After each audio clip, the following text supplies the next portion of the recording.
Hello, everyone. Welcome to the Mile High Sports Symposium. I am your host, JT Matthews at JTMatthews01 on Twitter/X. And I'm here with the doctor, Nicholas Manning at DR_in Manning on the same Twitter/X platform. Nice weather today, man. Finally some nice weather. You guys got to get out there. I had to stay home and wait for the CenturyLink guy to come fix my internet for I don't know how many You times. must be like on a first name basis, huh?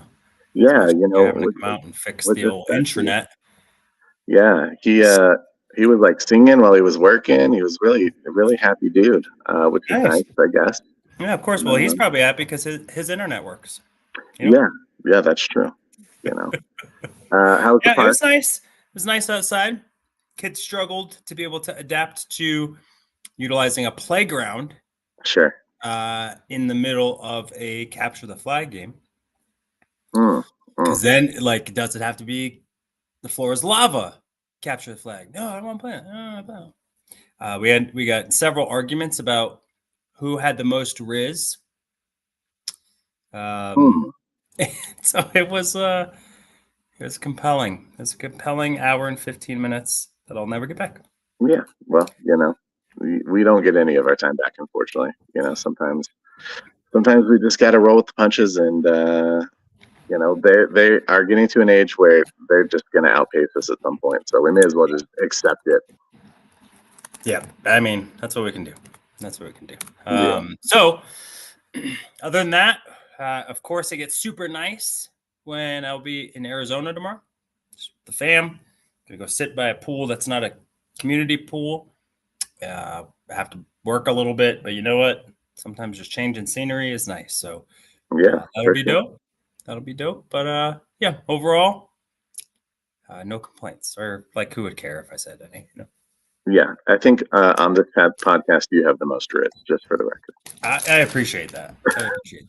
I would concur. I think I know what that means, so I think I can say that with some confidence. Yeah, that's fair. Well, let's jump right into some sports talk. Ty, I'm sorry, I understand you don't like this title, but we're going to get into that first. Let's talk a little bit Nuggets. We're in the off season. The finals are just beginning, and I'm deciding whether I'm going to watch them or not. Maybe as we get a little deeper into the finals, maybe I'll tune in. I've been a little bit bitter. I'm not gonna lie. I'm bitter Nuggets fan right now, and I think that's okay. We haven't seen the top of the mountain but once, and so I think it's hard to relinquish that. For sure. Are you on root for the team that beat your team to win the championship? Or are you no, bitter was his name-o? Yeah. Well, when we got beat right after the series, I was like, all right, I'll root for Minnesota. But then I remembered they had Rudy Gobert and Karl Anthony Towns, and then I just was like, no, I don't want to root for those guys. That's just hard to do. So then I just started rooting for the Mavericks. I'm glad they are where they're at.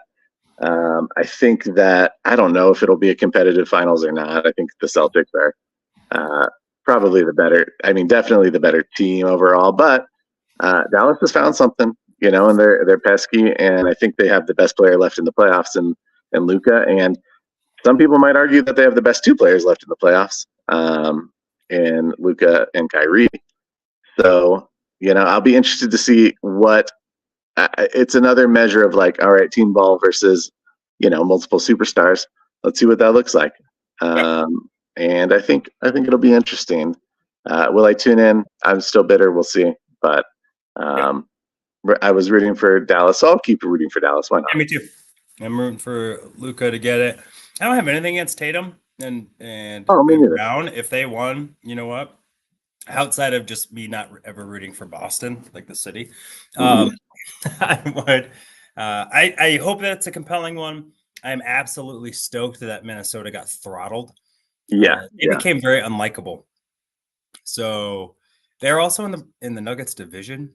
I'll never root for success in the division. I don't want OKC to ever win a title. Don't want Utah to ever no.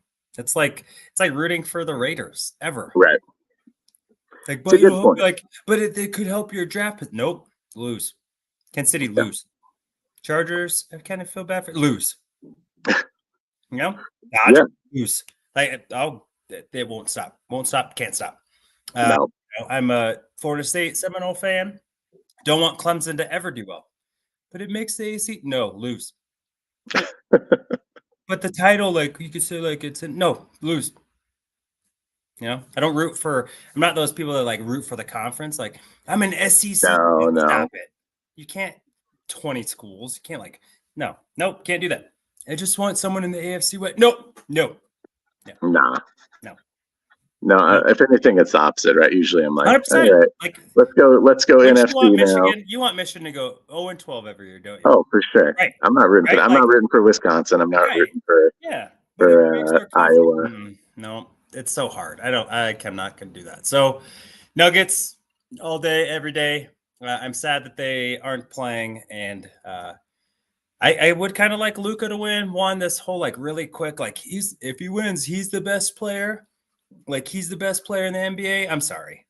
Like Luka is getting some really good help with Kyrie, who is a bona fide superstar. Yep. And they're getting some really good role playing right now. They made some risky but smart deals at the trade deadline that I think really gave this team a new identity. Kudos for Michael Finley and holding Luka accountable so he doesn't get like the beer drinking right before right. Like my man Luka, love it. He is where Nikola Jokic was 4 years ago, right? It's like I'll play myself into shape. And so I think with that, he can't be like the best player. Like he is a really good offensive player. He still is a defensive weakness. And I don't know that he necessarily like raises the boats of everyone on the floor all the time. So I will not. This doesn't even enter the conversation of is he the best player in the NBA if he wins? Nope. So, but he is like Nikola Jokic, one of like his best NBA friends, probably his best NBA friend. Yep, so if it would make Nikola Jokic happy, then I'm happy. So go Mavs.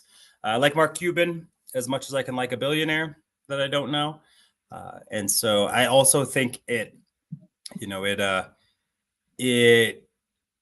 gives the NBA just another prototype of how to win again. And I really like all the first time wins a little bit, right? Well. And so yeah, I think it's fantastic. I do know what we want to talk about is how do we get the Nuggets back there again? So that's the only conversation about Nuggets that I want to have is just how do we get back to the mountaintop? Yep. No doom and gloom stuff. No, like, nope. How do we get back? Because this team is good. I think we all believe they should have beat Minnesota. And if they beat Minnesota, they stack up really well against Dallas. Yep. And they beat Boston head-to-head twice. So I still think they're a championship caliber team. So what do we need to do? The question that we posed out there is to trade or to not trade. Yeah. We're going to play that game a little bit. So we've talked about some deals with Michael Porter Jr. that could be available. One, first and foremost, do you believe that the Nuggets have to make a deal to get back to the mountaintop? Can they win? Can they get there as constructed? Do we feel confident that if they just run it back, we'll be all right? Or do they need to shake it up? And by shaking it up, meaning one of their top pieces needs to go. Yeah. I think they can win without making a big move. And really, I mean, if you're talking about getting rid of anyone in that starting lineup, aside from maybe KCP, and I even think KCP would be considered a big move, but I think it's a big move regardless, right? So you're getting rid of either one of three guys that essentially have max contracts, at least the max that they're allowed to make. So you're moving a lot of money off the books. Means you're probably taking back some pieces that are not going to benefit your team necessarily. You're asking someone to take on a lot of money for a player that, I don't know that we can say that MPJ is going to elevate the Brooklyn Nets, to the next level. I think that he's a really nice complementary piece. I think he works in a system, it's kind of like the system he's in with the Denver Nuggets. But I don't know that he elevates a team. So I think that the chances of you winning in a trade like that is a little bit difficult, and that's where I fall with MPJ specifically. Now, if we would talk about other players, then maybe I'd feel like there's maybe a little more inherent value. But sticking with MPJ, I would say, unless you're getting someone that is, the next level above what MPJ provides for this team, I think it's a little bit of a slippery slope.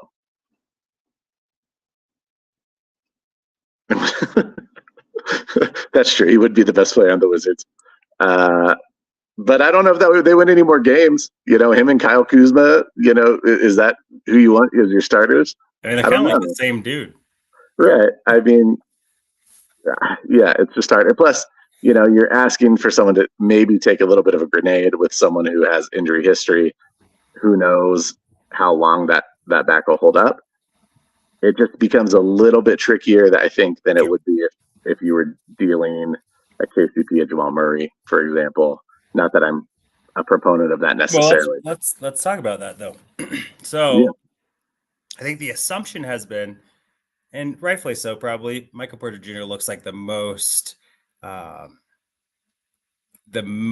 expendable piece.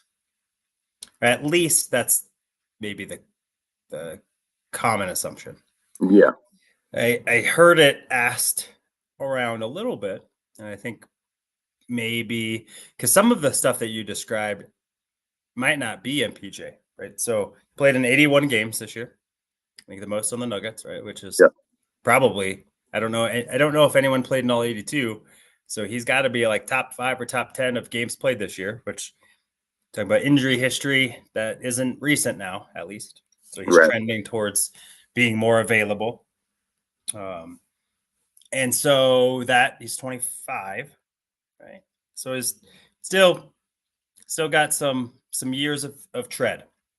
Sure. However, there's guys like Jamal Murray who has been injured really often since what, 2021? 21, yeah. So shell of himself has missed whole seasons.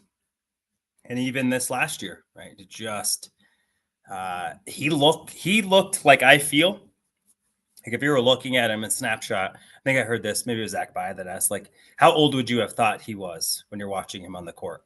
Not 27. Right. And so a guy who isn't an all-star, that's just factual, right? Mm-hmm. Joel Murray has not made an all-star team. I think his career average is like under 20 points per game, probably still. Yeah, I think it was around 18 close. last I knew. Yeah, so around 20, so not dominant. And then this last playoff run, outside of, and albeit 2 phenomenal shots, was forgettable. And so assuming that the return would be stronger, should we talk about whether or not the part that comes back, or the part that goes, is a Jamal Murray? And because I don't know that he will become more healthy as time goes. Right.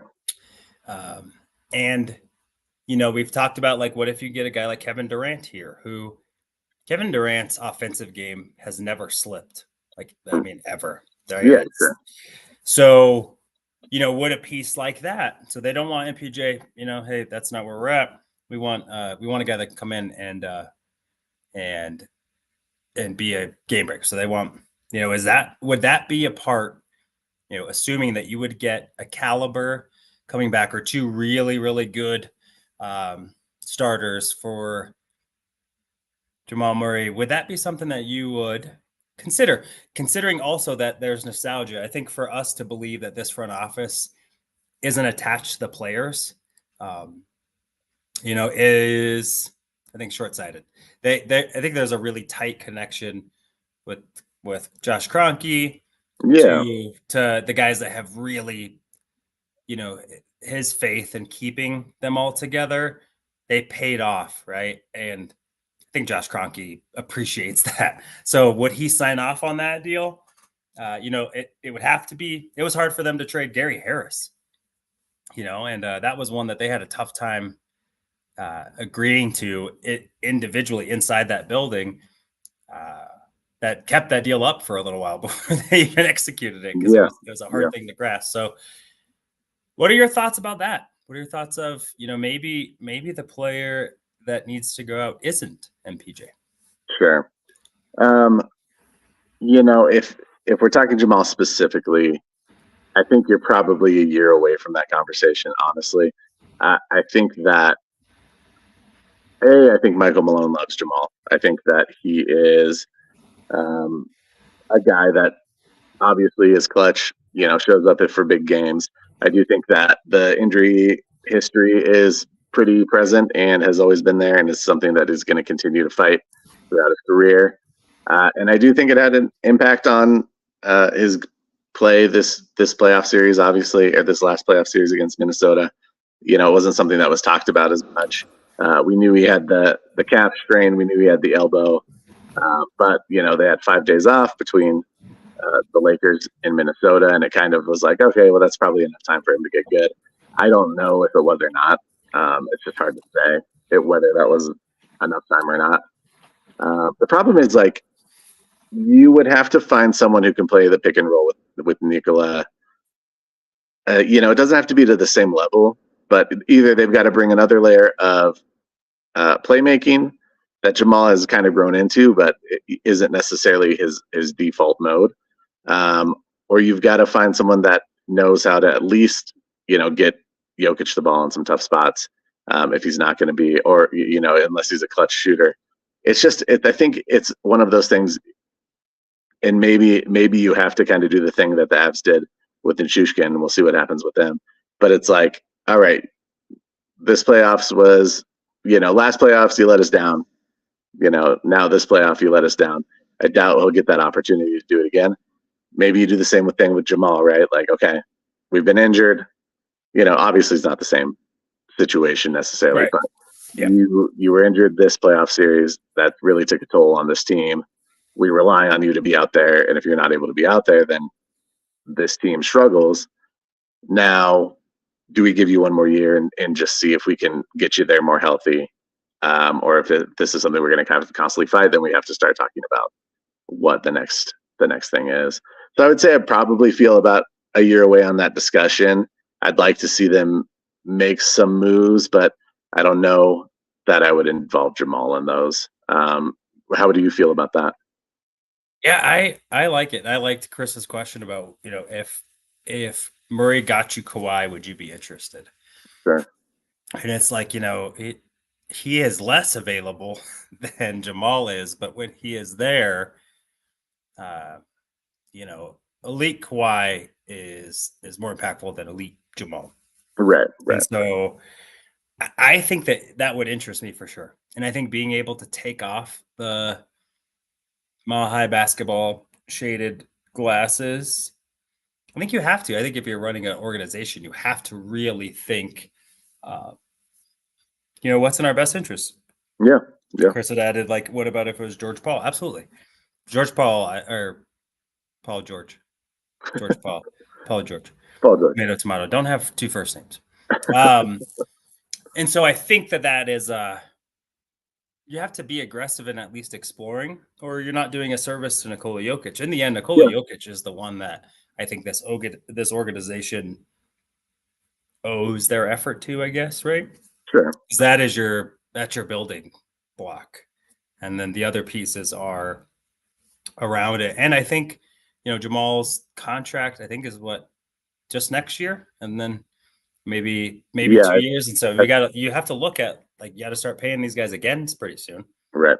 And so I agree. I like your take. I think unless you really had a good opportunity to get a higher upside player, because if it's Paul George or Kawhi, that would boost your defensive capabilities. I think you would go into the tax. I would actively go into the tax and bring back KCP.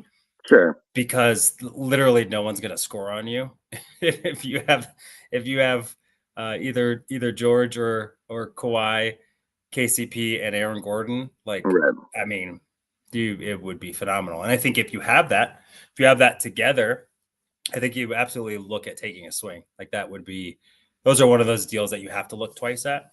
Outside of that, I think either a really, one of the deals that we had looked at about bringing Kelly Olynyk and Monte Morris here. Bruce Brown, right? Yeah, for MPJ, a thing like that where you have two really good contributors, because again, the bench is weak. And so could you bring someone that not only can contribute in the offensive or in the starting unit, or like it raises the floor significantly for the bench? And I think something like that needs to be looked at for sure, and I would be open for. So with all that being said, I do think it's a team that if they ran it back, they would be a favorite. And they literally just did win it. They were, 15 minutes away from advancing again in the second round with a battered Jamal Murray. So I do think having that where Jamal's got to find a way to be able to take care of himself better within the season. I don't know what that means, right? Soft tissue injuries, ankles. Like I rolls them like my kids rolls when we make dinner. And so then with that too, I think this draft pick that the Nuggets are going to have, first time, long time in the first round, is going to be pretty big. I really like, so just throwing it at you, maybe see what your thoughts are. In Bleacher Report's latest mock draft, they have Deron Holmes, center out of Dayton, who is 6'9", which in NBA terms is not necessarily large. However, plays big as a shot blocker, rebounder, while also adding some shot-making ability to the offensive end. We have talked about before needing someone to be able to help Jokic get some of the much-needed minutes. Also, someone that can play competent defense to protect the rim. Take some of the fouls that Nikola probably has had to take unwarranted in a while. And a big to be able to stretch some of the floor. DeAndre Jordan can't do any of that stuff. He can stand by the rim, and he can alley-oop. Is smart, good teammate, all that stuff. But offensively, is very his impact is small. Yeah, for sure. Yeah. And so I don't know how confident this front office feels about being able to get another contributor. But also, if they drafted him, is Michael Malone going to play him anyway? Right. Yeah, and that's the risk you take with rookies, especially late in the draft. The earlier your draft pick, the better chance they have of playing immediately. But Malone, is known for having his rookie said, you've got to earn that trust. You've got to earn those minutes. Nothing's going to be handed to you, and so it's tough, man. Like going back to kind of the idea of moving Jamal, it's just I don't know that you can find someone that's an apples to apples kind of trade, right? You're not gonna trade for one of the best pick and roll guys. The best pick and roll guys in the game are Jalen Brunson. They're guys like Kyrie, like Luka Doncic, guys that have contracts and are on teams and are all stars. Yeah. And Jamal's kind of that next level down where he hasn't made that all-star team. He hasn't been consistent enough regular season for people to really take a chance on. And so it would just be hard to replace Jamal this year specifically too. I love the idea of getting someone like a Paul George. I think he raises your ceiling for your team. But he's not a ball handler. He's not your primary ball handler. I don't think you want him to be that necessarily. He can ISO and play ISO and offense. But to be your facilitator, you would really have to find someone who can fill a facilitator role if that's the route you're going to go. And I don't know. It's hard to picture an offense right now without Jamal, and hard to find a running mate that makes you confident that the Nuggets would return to kind of their form last season. I would, like I said, I'd run it back another year. I love listening to the trade scenarios. A guy like Kawhi, like where do you fit a guy like Kawhi on this offense if you move Jamal specifically, right? Has he become your two? He's never really been a two. He could probably hang defensively, but as far as spacing goes, he's a good mid-range shooter. Could it work? Yeah, maybe. You'd have a really big offense at that point, or a really big lineup, starting lineup at that point. Could I be talked into it? Maybe, but I just don't know. I don't know. I'm not ready to pull the trigger on that yet. I think it's fair. I think it's fair, and that's why we don't get paid to make the decisions. So hopefully, if someone wants to, I'm up for it. I mean, we do it for sure. I will trade everyone all the time. Right. But I do hope that this front office is aggressive, and at least either there has to be a larger commitment to playing the younger guys if you're going to have a draft and develop model to keep you from, second aprons and all of that good stuff. Mm-hmm. And you got to do it. Minutes in the playoffs would have been, if you're going to lose, it would have probably been nice to make sure that those guys get minutes. Yeah.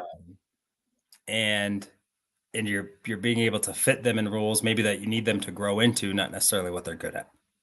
Right. Just a quick question for you. Yeah. Playing complete hypothetical, of course. Would you, if he's there in the draft, do you take Bronny?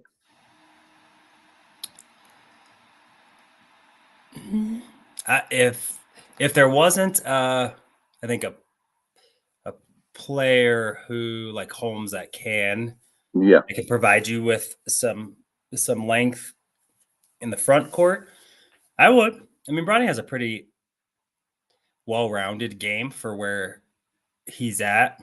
I also, hey, you know what? We hired Nathaniel Hackett here to lure Aaron Rodgers once, so it's not above this town. Right. A little bit. In the back end of that, or with one of your second round picks, sure. Okay. I've watched him play a little bit when he played at USC. I think he's a good player, good build in the backcourt. I mean, he's a guy that would give you depth, maybe at the 1 or 2, probably more of the 2. Yeah. But I don't know that that's a guy that I would. I don't know that that's a guy that I would target. Okay. That makes sense. Like, what, if some of the other needs didn't go, I wouldn't be opposed to drafting him. I don't know. I also don't know what it's like to have the LeBron circus in your office. Once he retires, is he going to be like, I don't know. I don't know what helicopter dadding LeBron might do or might not do. Right. At this level. So they would probably have a better insight of that, like juice for a squeeze for sure. Mm-hmm.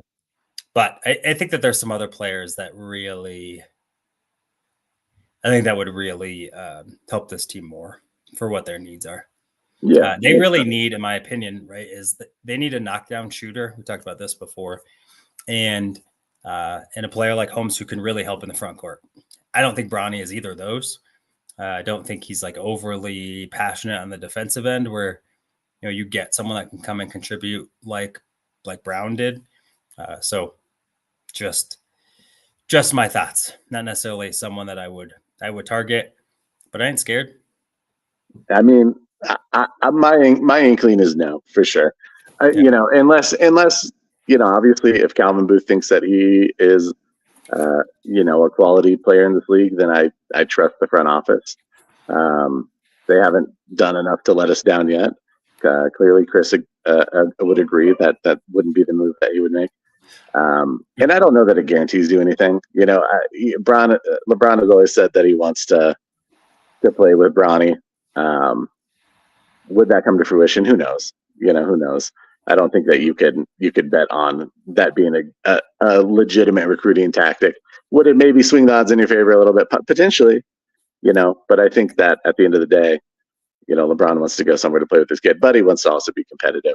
I mean, I don't see really a fit here necessarily for LeBron. You would be forcing something, and maybe it would work, but that's not kind of what you've built this team around, right? You've built this team on around Nikola Jokic. If you bring someone like LeBron comes to town to play with Bronny, that is going to shift, right? It would have to kind of shift. LeBron would either have to take a back seat, or Jokic would. I don't think that's really an option for this team. or in this coaching staff. So I don't really see that as a scenario, but it's fun to kind of, play with the scenario a little bit, see if that's something that people are actually interested in. Yeah, I don't know. I like LeBron. I'm not a LeBron hater. I think even if LeBron wanted to be a part of the team, sometimes you reach a status that you can't undo, right? Like, I don't think that he can come in and just be, the fourth option or Right. something. Like, it's just, I think it would be hard for the team to see him like that, just naturally. Right. Like it's LeBron James. You mean that I'm gonna pass up the shot? Like, I just don't see. And again, you'd be forcing the fit. Could it work? I think it. There's a possibility where it could work because of the versatility that he brings, the length, all that good stuff. But it's definitely not worth. It's not worth what it would take or what you would undo with what you've built, right? Nikola Jokic is your centerpiece, and every choice that you have has to be, how do we support the centerpiece, not find other used to be centerpieces that could come be a part of the centerpiece. Yeah. So yeah, I and if that were the case, if that were the worry about drafting Bronny, I for sure wouldn't. Again, I think that there's other talents in the draft that could get you what you want without the headache. But yeah, that's what I think for sure. Yeah. There's some fun free agents, but the Nuggets would have to shed someone to be able to be in the running for the majority of them. I don't think they're going to go after a guy like a Tyrese Maxey, though. It could be an interesting fit. But there's guys out there that I'm interested in. There's like Emmanuel Quickly that's coming out of Toronto. He'll be a free agent. We talked a little bit about D'Angelo Russell, though I'm not really pounding the table for that necessarily being interesting as like a 6-man, especially with the lack of shooting that we had. Could you make something work with a guy like a Tobias Harris in a MPJ spot? I don't know. That makes me a little bit nervous, but it's intriguing a little bit if you're able to clear up some cap space. And then there's some good guys that you could go after. If you clear up some space, if you could land a Malik Monk, he was a great 6-man for Sacramento last year. But you're talking about deconstructing this core, and I just think it's a little early to be doing that. Yep. Yeah. Don't need a panic button just yet. Yep. Let's talk Broncos. That's probably going to be the rest of our show. Let's just talk a little bit about how OTAs have gone, how we've got mandatory camp coming up, or Yes. What's the schedule? Is it mandatory mini camp coming up right now? Mandatory camp, yeah. And then, which would be this week. And then, and then we head into the Blah season before training camp, before they report at the end of July. Yeah.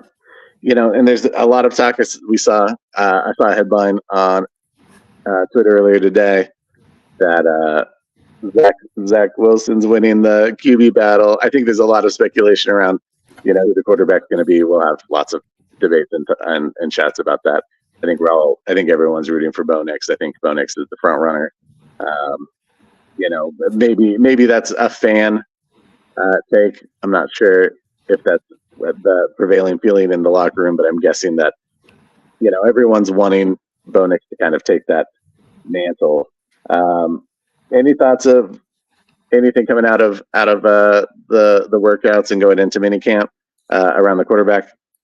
Position? But let's start there. I think what is important to note, and from people who have been there, is that they all look. So Zach Wilson, we'll start there.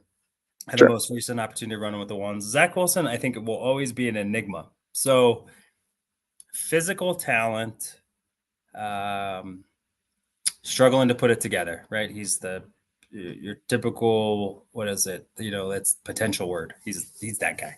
Yeah. Get you fired, could keep you hired. But so I think for him, his fortune will really be in training camp. I think, especially when things aren't as scripted I think right now there's a lot that goes into the quarterback's favor. And essentially, they're kind of rerunning the script. Every time that they meet, they are reinstalling what they have installed. So I think there's a lot of low-hanging fruit there for the quarterbacks. Sure. What has been positive when you look at Bo Nix is always look like he's the best every day. I think that part we can say for certain, but it doesn't look out of place. I think there are times, especially for rookies in camp, where you're pretty easy to spot out. Don't know what you're doing, can't get in and out of the huddle. You're looking at the wrong place with the ball. Outside of being behind a couple receivers sometimes, has looked like a guy with some confidence that can run what you need him to run. Jarrett Stidham has looked the best. It sounds like each of the practices that have been viewed by the media, he has had kind of the best throw of the day most often, which is pretty interesting, just considering you wouldn't have thought Jarrett Stidham would be the wow guy coming into camp. Right. And I don't know yet. I mean, we'll kind of see. Once they put pads on and things become more alive, I think we'll get a better glimpse on what that looks like. So for all of us, I think the hope being right now is they all can run the system. Can they run what Sean Payton's asked them to do? Because he's going to put them in a good position to be successful. And I think that that's kind of the hope, which a ton of that isn't, it's not overly enticing or, so they're going to come save the franchise, right? This isn't like Caleb Williams is walking in the door. You have hope that they will be transcendent.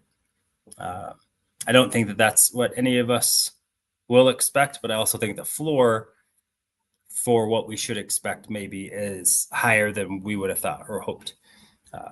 Don't know if that will equal wins and losses, but don't know that it won't.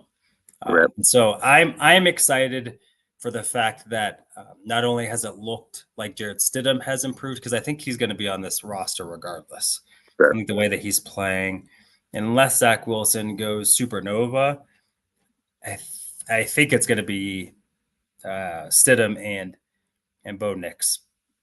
And so it's nice to know that if Jarrett Stidham is the one that is playing, that there has been improvement. Because what we saw last year, I think there was some good stuff, but it wasn't like, oh yeah, I think this guy could be the starter good. Right. So there's that. I also think until we are proven wrong, nothing has changed my opinion on Bo Nix will start unless something happens. He has played well enough that if all things are even, he needs to be the guy that's starting, most invested, all that good stuff, right? If Jarrett Stidham were the answer, Bo Nix wouldn't be here.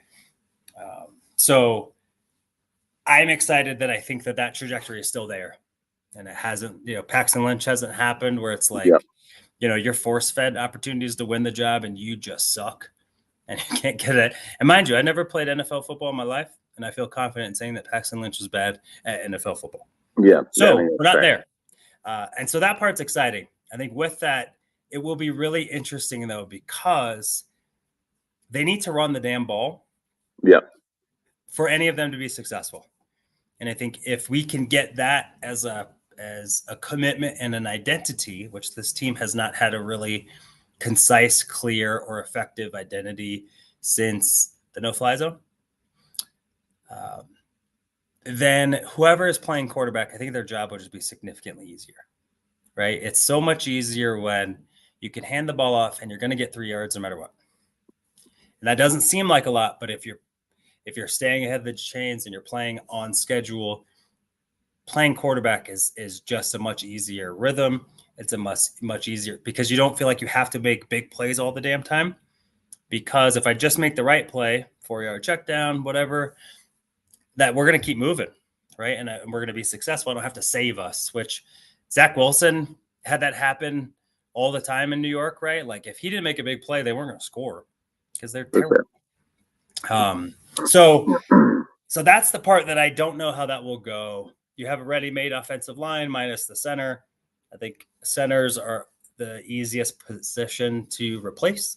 So I feel confident at least that they'll find someone that's adequate. But they weren't always effective in running the ball last year with the same guys. Yeah. So you hope that creativity, that opportunity to be able to be more consistent and tougher in the run game is there. Because with that, I think if that's there and Bo Nix is your starter, I think we're going to be able to see a lot more positive than not. Right. So I think as far as the running game goes, it can look a lot different this year than it looked with Russ Wilson back there. We know who Russell Wilson is as a player, and we know what his strengths and weaknesses are, and we knew that when he came to town, right? And so I think that we know the personality that he is or was, at least while he was here. Right. I don't know how much flexibility there was within Russ's game to allow those running backs to do anything more than that they did last year. I don't know if that makes sense, but what I'm trying to say essentially is, like, you have a blank slate and a guy in Bo Nix that is going to learn to run whatever offense you put him in. And so I think that it allows you to use your personnel more creatively and more effectively than it could have last year, especially when it comes to running backs. I do want to talk about the running back room for the Broncos, and I think this will be a good segue into let's just ask some roster questions about this team, right? And I think the running back room is a good place to start. You've got Javonte Williams, who presumably is your RB1. You have Samaje Perine, who you bring in as a blocking specialist, a guy that can get you a few yards and some tough nose runs up the middle. You draft a guy in Audric Estime that is a bruiser. May be a little redundancy in that room, but a guy that I think has some decent upside, especially as a between the tackles, rotational guy. And you've got a guy in Jaleel McLaughlin that is speedy and has great, change of direction. If you get him in open space, can bust off a big play. Is there room on this roster for 4 guys? That's my biggest question. And if there's not, then what do you do? Because I think Jaleel McLaughlin's a guy. I don't know that he's a guy that you can sneak onto, a practice squad at this point. Yeah, he's not. I don't think any of them are. Because one of the questions too, Blake Watson is a guy that I think can really contribute. And once the pads comes on, I think we'll see. To me, Samaje Perine is the one that is most likely to not be on the roster, just because there is a niche there. And if you think you can get some of that niche from guys that are cheaper, especially Blake Watson or Jaleel, who ideally will be in your plans longer. I think Samaje Perine's contract is up after this season. I think that's right, yeah. But I do think that they also would carry 4. I think they did last year. Especially with kind of the new kickoff rules, Jaleel might be a really good option as your kick returner, depending on Marvin Mims and if he's starting at your XYZ whatever, then that might not be something you want him doing a whole bunch of. So we'll kind of see how that goes. And then with pads on, does Javonte look more like 2022 Javonte prior injury, or I think those questions got to get answered because I don't know. And I think if Javonte Williams looks like he did last year, which is a lot to ask a guy to come back from what he came back from, and be sure. But if he's not able to bounce back, then I think you have to move into a different direction. You have to find a new starter. Ideally, that would be Audric Estime, but Audric's going to be out, I think, until training camp now with the scope. Yeah. So, and Blake Watson, I think is like 195 pounds, 190 pounds. So I don't know that that's a guy that is the size of a back that Sean Payton would want to be the A, right? The Mark Ingram, sure. That guy that's going to be that version of what he needs. So they were really relying on Javonte to be what Javonte was. And then, the other guys can play complementary roles. That's what I'm hoping. And if that's the case, You feel good about what Audric Esme gives you in training camp, that he's picking up quicker. And then Jaleel really is the one that gives you something different. And so I think Jaleel is probably, in my opinion, like the most safe. Yeah. Out of the vet guys that have been here. And so, yeah, I think that room shaking out will be huge for what this offense looks like. I think the identity of the quick game with screens, with just quick routes to the running back and getting them the ball in space, even if you're not running it all the time.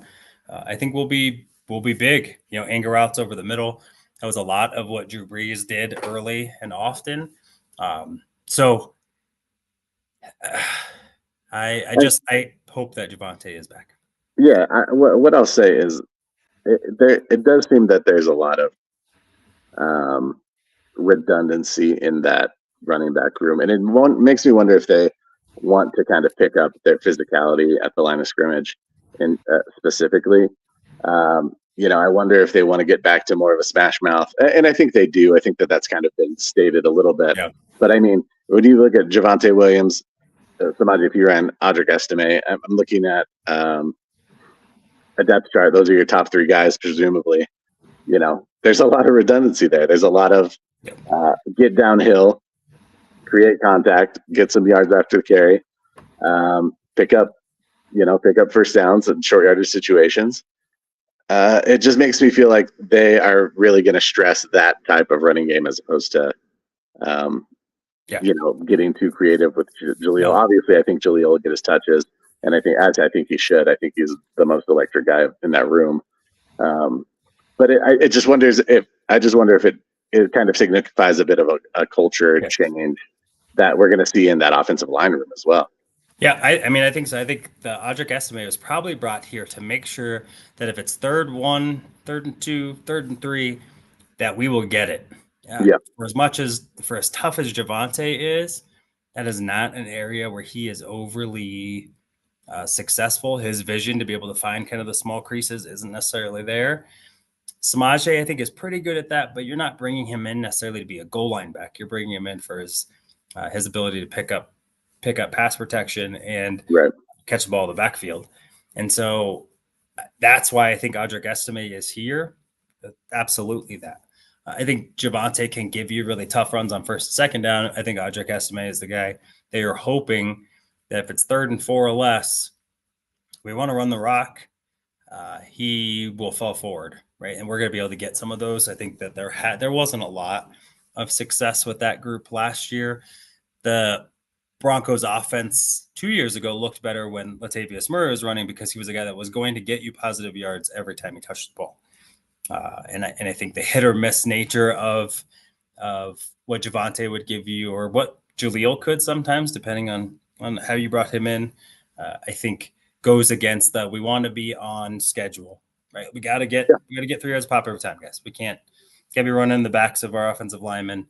And if they leave camp with 4 running backs, I think that absolutely, again, goes to your point of that's their identity. They're going to run the ball. You wouldn't carry all of those guys if you don't have a plan for them getting touches. They're just, Jaleel's not covering kicks, all that kind of stuff. Neither is Javonte. Yep. Probably Samaje may or may not. I know he has special teams chops, but how much are you using him on there? And so, if you're keeping those guys, it's because they have a plan on offense. Yeah. Let's stick with the offense. I have a lot of questions around the tight end room, so I want to jump into that. Adam Troutman's a Sean Payton guy. He was the tight end 1 last year. I think he's a good at blocking tight end. He wasn't really utilized too much in the passing game, though it's something that he can do in a pinch, especially in the red zone. Greg Dulcich is out there. He's been hurt. If he can stay healthy, what does that mean for that room? And then you get a guy like Lucas Skrull, who a lot of people are really high on and think that he has a lot of upside. Is that a room that you just kind of say, hey, let's just go to war, and whoever comes out the victor gets to be tight end 1? Yes. It's tough, all right? I mean, obviously the feeling is that Troutman's your number 1, probably, regardless. because of the relationship that he has with Sean Payton and the trust that he's obviously earned with Sean Payton. But there's some big question marks, I think, up and down that room outside of him. Yeah, it's one of those, and I don't know if they're banking on if the vision of Greg Dulcich and what he could provide is just so phenomenal that they don't want to bring in anyone else necessarily to douse that or to minimize that. It definitely on paper appears to be one of the weakest rooms, period. Yeah. In my opinion, of across the league at any position group. I think it's especially just proven talent. Like, Lucas, well, I don't know how many catches Lucas has, but probably not a ton. Greg Dulcich was not a factor at all last year after having, some injury issues his rookie year. Nate Atkins was, I think, an adequate blocker, but I don't remember much impact catching the ball. And then Adam Troutman, I think, showed a propensity to be able to help you. I think he's well-rounded in the sense of when he's on the field, he can give you either, but he's not a guy that's a dynamic pass catcher by trait. So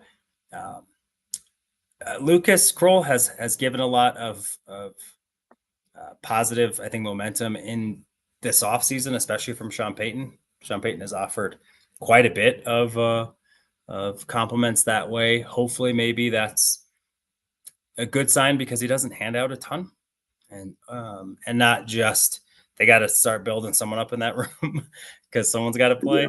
Yeah. So we'll see. I would hope that there is, maybe a cap casualty somewhere of someone that's a little bit known commodity, and someone like that is brought in here. Sure. In a 1-year deal, you know what? If Lucas still looks better than them, great. But if not, I'm looking at it right now. I don't feel good with him. I don't think Greg Dulcich can stay healthy for consecutive weeks, let alone chunks of a season. Sure. Adam Troutman is serviceable for sure. And then Lucas Kroll, maybe, and then you're getting into guys that played rugby and stuff. Yeah. Right. So, I mean, it's just, I don't have a ton, and I don't know unless the identity is going to change, right? So last year they played with a lot of heavy looks, a lot of tight ends on the field for sure. Is that going to flip now that you have Tim Patrick back and Josh Reynolds, and now it's going to be much more of a 3 wide, which is that good when you have a rookie quarterback? I'm not sure, and I believe that training camp will give us a better vision, but not a lot of confidence in that room. And I don't necessarily see what the vision is for how that room is to work out, other than they really believe Greg Dulcich will get healthy and provide them with what they need from the pass catching route. Yeah. It scares me a lot. Yeah, it's hard. You want to find a guy that's versatile, because I think it's important for Bo Nix to have that protection. But it's also important for him to have a safety valve at that position. I don't know if that Adam Troutman is that.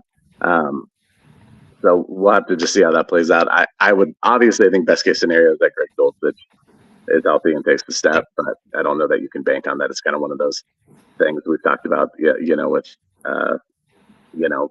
guys like with the Nuggets, like KCP, guys being healthy, Jamal being healthy. They obviously raise the ceiling when they're healthy, but if they're not available, then it just doesn't do anything for this team necessarily. Aside from make you say, well, what if, like we had with Jake Butt a few years back, like everyone was so excited to get Jake Booty. And I was interested in the acquisition. I hate to admit it. But he was a good college player, but those guys just don't pan out all the time. Let's transition to the defensive side of the ball. I have questions about this front seven in general. So let's just kind of dive into that. I like our starting defensive linemen. If we have them as Zach Allen, DJ Jones, Jonathan Franklin Myers, it feels like a stout group. Feels like a group that's going to be able to dictate the run game a little bit. But it does make me wonder how much pressure we're going to be able to get from that defensive line group in general. Behind them, you've got Matt Henningsen. You've got Malcolm Roach, who we've talked about as more of a run stuffer than anything else. Guys like Elijah Garcia, who we like, but we don't really know what their upside is. It's probably more of a rotational position. And then just transitioning to that edge position as well. You've got a lot of either injury prone guys with Baron Browning, and then kind of unproven guys like Jonathan Cooper, who are you're essentially you're starting at the edge, and then you just took a hit with Drew Sanders getting injured. I don't know how to feel about this group necessarily. I feel good about your starting 3 defensive linemen.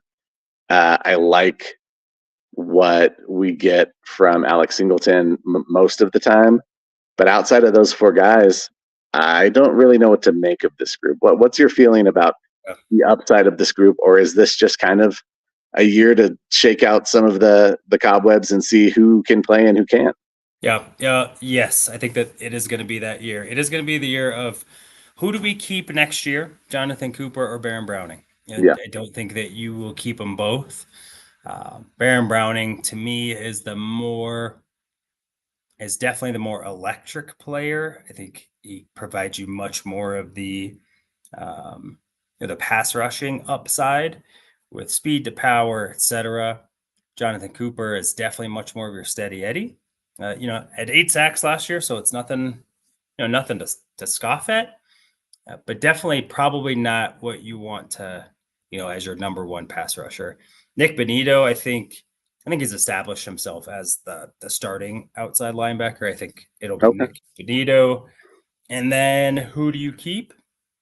I think Jonah Ellis was a sneaky pick because that might be your next year's plan. Yeah, so, maybe.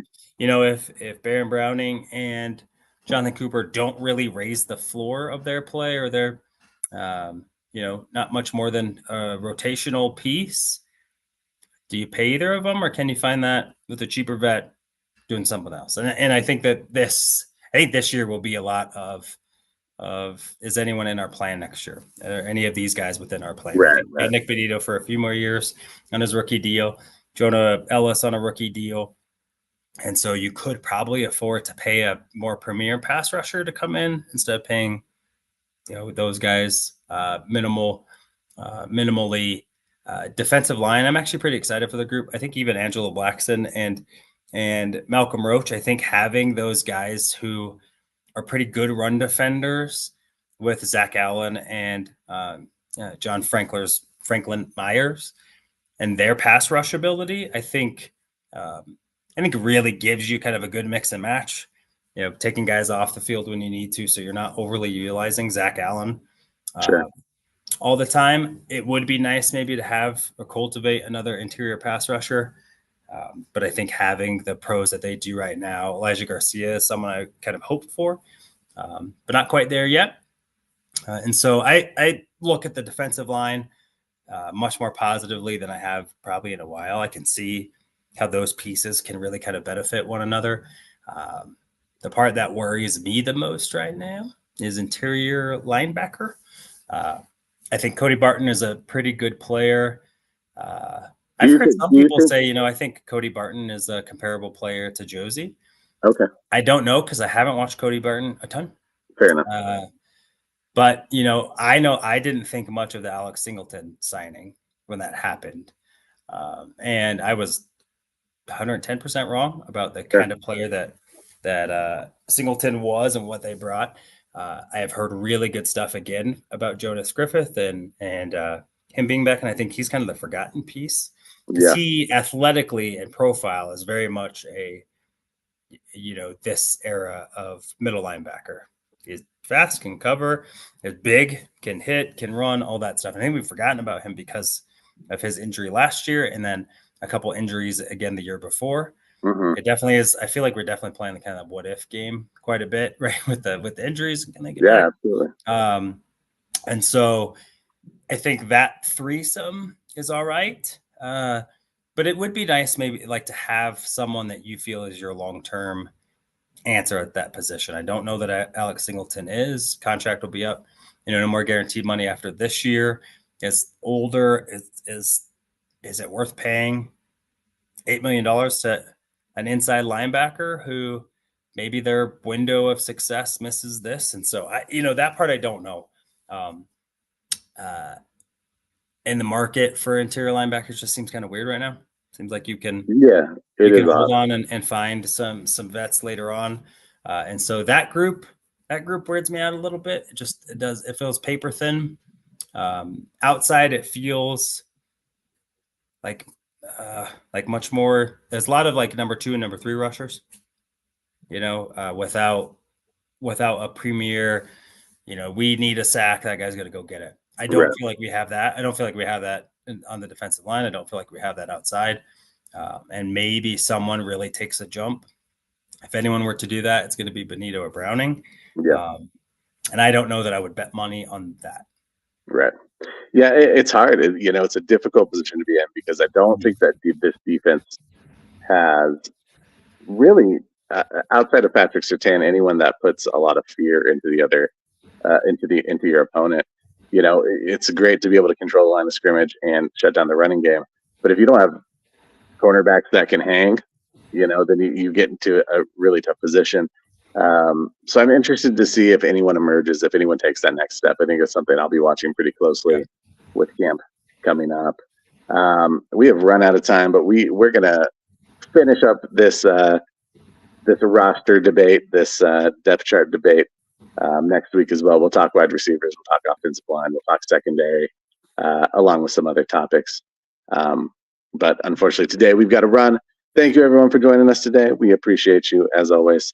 If you ever want to talk sports, especially Colorado sports, hit us up on Twitter. We're always happy to, take a DM, and always good to chat with our fellow fans and friends that we've made on the web. We appreciate you as always. Have a good one. And don't forget, if you need a sports prescription, call a doctor. I'll let your boy. Fast lane when I pass in the street, bag of money in the passenger seat. Tempo's been asking for me on the road from the west to the east. Way up, I might never come down, cause the coast racking up the flight miles. So high, I might never come down, so what, this is my lifestyle. Wait a minute.